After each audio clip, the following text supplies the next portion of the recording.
শেখ হাসিনার টানা 16 বছরের যে শাসন ব্যবস্থা, যে দুঃশাসন, সেই দুঃশাসনে তারা ত্যক্ত বিরক্ত ছিল।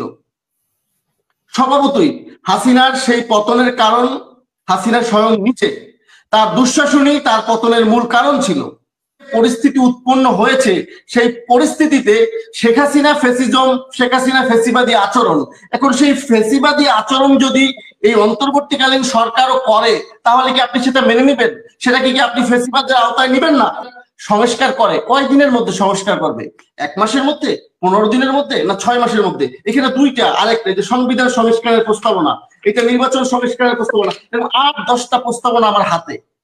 আপনি কি এটা 3 মাসে করে ফেলবেন? আমি আমার আলোচনার শুরুর প্রথমে একটু বলে নিতে চাই একটি প্রবাদের মতো কথা। কুকুরের কাজ কুকুর করেছে, কামড় দিয়েছে পায়, তাই বলে কি কুকুরের গায়ে মানুষ কামড় দেওয়ার শোভা পায়? এখন যে সমস্যাটা চলমান এই পরিস্থিতির তৈরি হয়েছে, সেটা একটি ফ্যাসিবাদকে কেন্দ্র করে। আওয়ামী লীগের টানা 16 বছরের একক শাসন ব্যবস্থা নিয়ে, যেখানে তারা তাদের শাসন ব্যবস্থার মধ্যে ন্যূনতম গণতন্ত্রের চর্চা কখনোই করেননি। এখন সেই ফ্যাসিবাদের পতন হয়েছে 5ই আগস্টের গণ অভ্যুত্থানের মধ্য থেকে। দেখেন, 5ই আগস্ট যে গণ অভ্যুত্থান হয়েছিল আপনারা সকলেই জানেন, আপনারা দেখেছেন, এবং আমরা জানি যে আপনারা যারা বাহিরে থাকেন তাদের অনেকেই এই আন্দোলনের সাথে ওতপ্রোতভাবে জড়িত ছিল, আমি তাদেরকে শ্রদ্ধা জানাই। কিন্তু সেই 5ই আগস্টের যে গণ অভ্যুত্থানে আমি একটু ফিরে যেতে চাই বিজ্ঞ আলোচকদের আলোচনার প্রেক্ষিতে অল্প সময়ের জন্য। সেটা হচ্ছে, সেই আলোচনায় এটা বলতে চাই আমি যে 5ই আগস্টে যে গণ অভ্যুত্থান হয়েছে, সেই গণ অভ্যুত্থান তো শুধু ছাত্রদের অভ্যুত্থান ছিল না, শুধু শিবিরের অভ্যুত্থান ছিল না, শুধু বিএনপির অভ্যুত্থান ছিল না, সেখানে তো বাংলাদেশের আপামর সাধারণ জনগণ নেমে গিয়েছিল। আর বাংলাদেশের সাধারণ আপামর জনগণ কেন নেমে গিয়েছিল? কারণ তারা শেখ হাসিনার টানা 16 বছরের যে শাসন ব্যবস্থা, যে দুঃশাসন, সেই দুঃশাসনে তারা ত্যক্ত বিরক্ত ছিল। স্বভাবতই হাসিনার সেই পতনের কারণ হাসিনা স্বয়ং নিচে, তার দুঃশাসনই তার পতনের মূল কারণ ছিল। এখন আপনারা দেখতে পাবেন ইদানিং, গতকাল, আজ, ইভেন যেদিন 32 নম্বর ভাঙা হয়েছে, সেদিনও কিন্তু আহত ছাত্রছাত্রীরা রাস্তায় ছিল। কেন ছিল? চিকিৎসা পাচ্ছে না। এখন বিষয়টা হচ্ছে, ফ্যাসিবাদ ফ্যাসিবাদ ফ্যাসিবাদ ফ্যাসিবাদের সংখ্যা আছে, বিজ্ঞ আলোচকরা বলেছে। এখানে আমি একটু বলতে চাই যে আহতদের নিয়ে আরেক ধরনের রাজনীতি হচ্ছে।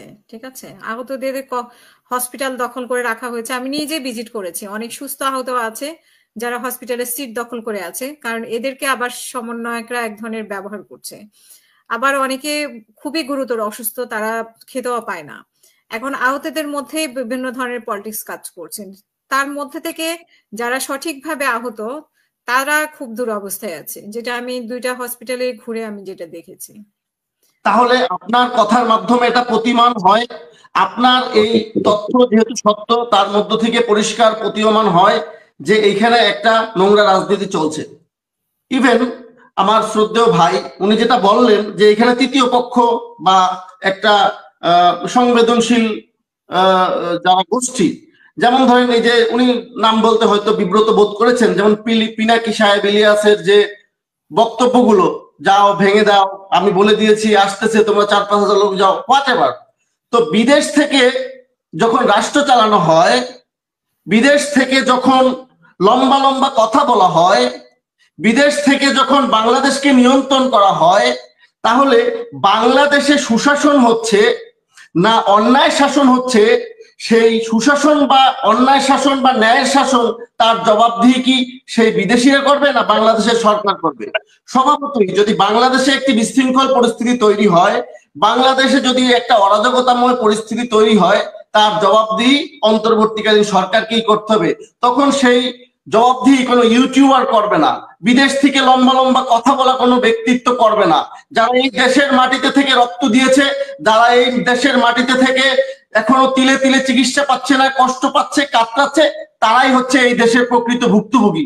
এখন বিষয়টা হচ্ছে, যদি আমরা শাক দিয়ে মাছ ঢাকতে চাই তাহলে সেটা কতটুকু যৌক্তিক হবে?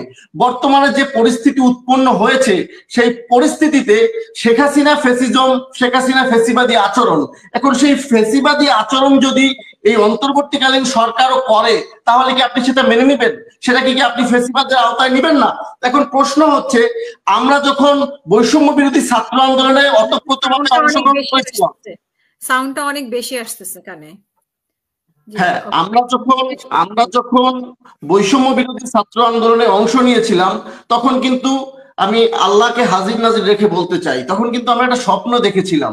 আর সেই স্বপ্নটা হলো একটি বৈষম্য মুক্ত সমাজ, একটি ন্যায়ের সমাজ, যেখানে আইনের শাসন প্রতিষ্ঠিত হবে, ন্যায় বিচার প্রতিষ্ঠিত হবে, দুর্নীতির নির্মূল হবে। আমরা কিন্তু সেই চেতনা থেকেই মাঠে নেমেছিলাম, এবং এটা মহান রব্বুল আলামিনকে সাক্ষী রেখে আমরা বলতে পারি। কিন্তু আপনি যখন 5ই আগস্ট পরবর্তী সরকার গঠন করলেন, আপনি যখন বিপ্লবী সরকার গঠন করলেন না, আপনি যখন অন্তর্বর্তীকালীন সরকারের মধ্যে শপথ নিলেন, এরপরে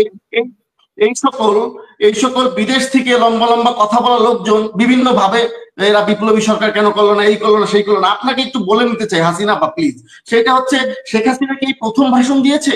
এর আগে কি তিনি তার নেতাকর্মীর সামনে মোবাইলে ভাষণ দেয় নাই বিভিন্ন কনফারেন্সে? তখন আপনারা কোথায় ছিলেন? আপনি দেখেন, প্রেসিডিয়াম মেম্বার নানক সাহেব তার ভেরিফাইড পেজ দিয়ে বিভিন্ন সময় মন্তব্য করেছিল, তখন আপনাদের সংবেদনশীলতা কোথায় ছিল? ফারুক খান তো বাংলাদেশে বসে আসামি, উনি ফেসবুক পেজ চালান কি করে? একদম একদম। তো ব্যাপারটা হচ্ছে যে, দেখেন, আমি একটা খুব সোজা সাপটা কথা বলি, এখানে লম্বা লম্বা কথা বলার কোনো সুযোগ নেই। কথা হচ্ছে, দেশ তো আমাদের, এই দেশে আমরা বসবাস করি। আজকে যদি আমার কিছু হয়ে যায়, আমার সন্তানগুলো এতিম হয়ে যাবে। আজকে যদি আমার ক্ষতি হয়ে যায়, আমার সন্তান না খেয়ে মরবে। আমার বউ অন্য কোনো পেশা বেছে নিতে হবে। এখন বিষয়টা হচ্ছে, আমরা কি চাই? দেশটাকে স্থিতিশীল বাংলাদেশ দেখতে চাই, নাকি অস্থিতিশীল বাংলাদেশ দেখতে চাই? অন্তর্বর্তী সরকার সহকারে যে সকল এই সমন্বয়ক রয়েছে, তারা আসলে কি চাইতেছে? তারা কি চাইতেছে? আমি আপনাকে একটা কথা বলি, আমরা আওয়ামী লীগকে ধরেন চিরতরে বাদ দিয়ে দিলাম, আপনি একটা নির্বাচন কি দিবেন না? আপনি 1 বছর পরে দেন, 2 বছর পরে দেন, 5 বছর পরে বলেছে উনি তো ডিসেম্বরের মধ্যে সম্ভব এরকম বলেছে। আচ্ছা, ডিসেম্বরের মধ্যে সম্ভব যে উনি বলেছে, এটা হচ্ছে বিএনপি কে মূলা দেখানোর মতো। বিএনপি, কারণ বিএনপি যদি এখন পক্ষে না থাকে, তাহলে তো এই শুধু জামাত শিবির দিয়ে ওনাদের এই কার্যকলাপ, ওনাদের এই দল বল গঠন, এটা তো পারবে না। কারণ এটা তো মূল। আপনি আমাকে একটা কথা বলেন, এই যে আমার হাতে সংস্কার কমিশন যে এই সংস্কারের এইগুলো দিয়েছে, প্রস্তাবনাগুলো দিয়েছে, সেই প্রস্তাবনাগুলো কি বাস্তবায়ন করা এই 9 মাসের মধ্যে সম্ভব? এইখানে একটা প্রস্তাবনার কথা বলি, যে তত্ত্বাবধায়ক সরকার ব্যবস্থা নির্বাচনে আনতে হবে। যদি ইউনূস সরকার সংস্কার করে, কয় দিনের মধ্যে সংস্কার করবে? 1 মাসের মধ্যে, 15 দিনের মধ্যে, না 6 মাসের মধ্যে? এখানে দুইটা। আরেকটা, যে সংবিধান সংস্কারের প্রস্তাবনা, এটা নির্বাচন সংস্কারের প্রস্তাবনা, এবং 8-10টা প্রস্তাবনা আমার হাতে। আপনি কি এটা 3 মাসে করে ফেলবেন? আপনি কি এটা 6 মাসে করে ফেলবেন? আপনি কি এটা 9 মাসে করে ফেলবেন? আপনি 25শে ডিসেম্বর নির্বাচন দিবেন? আপনি বিএনপি কে ভুলাতে পারেন, বাংলাদেশের সাধারণ মানুষকে এই সমস্ত কথা বলে ভুলাতে পারবেন না। বিষয়টা হচ্ছে, আপনি যদি তত্ত্বাবধায়ক সরকারকে নির্বাচন কমিশনের যে প্রস্তাবনা নিয়ে আসেন, তাহলে তো আপনি অন্তর্বর্তীকালীন সরকার নির্বাচন দিতে পারেন না। নির্বাচন হইতে হলে তত্ত্বাবধায়ক সরকার আসতে হবে। এই প্রস্তাবনা তারাই দিয়েছে। এখন বিষয়টা হচ্ছে যে, আসুন আমরা স্বচ্ছতার মধ্যে ডায়ালগ করি। আচ্ছা, একটা কথা বলি হাসিনা আপা, আওয়ামী লীগরে তো বাটি চালান দিয়েই পাওয়া যাবে না, আর বেনজির তো পলাতক, তার কথার কি মাহাত্ম্য আছে? এখন লুকিয়ে থেকে লম্বা লম্বা কথা, বিদেশে থেকে লম্বা লম্বা কথা বলা যায়। যেমন পিনাকি বলেছে, পিনাকি বাঘের বাচ্চা, পিনাকি বিদেশে থেকে লম্বা লম্বা কথা বলছে, বাংলাদেশের স্বাধীনতার সমূলে বিনাশ করে দিয়েছে, 32 নম্বর উৎখাত করে দিয়েছে, ভারতের মাথায় হাত, পাকিস্তান খুশিতে নাচতেছে। পিনাকি বাঘের বাচ্চা, পিনাকি করে দেখিয়েছে। ইলিয়াস বাঘের বাচ্চা করে দেখিয়েছে। তো আপনারা সরকার, আপনারা কি করছেন? দেশকে স্থিতিশীল করার সামর্থ্য আছে? 6 মাস হয়ে গেল দেশ স্থিতিশীল করতে পারেন না, লম্বা লম্বা কথা বলে নির্বাচনের প্রলোভন দেখান। এখন বিষয়টা হচ্ছে, এই সকল কিছু থেকে বেরিয়ে আসতে হবে, এই সকল কিছু থেকে বেরিয়ে আসতে হবে। আপনি দেশকে স্থিতিশীল রাখতে না অস্থিতিশীল করতে চান, দ্যাট ইজ দ্য কোয়েশ্চেন।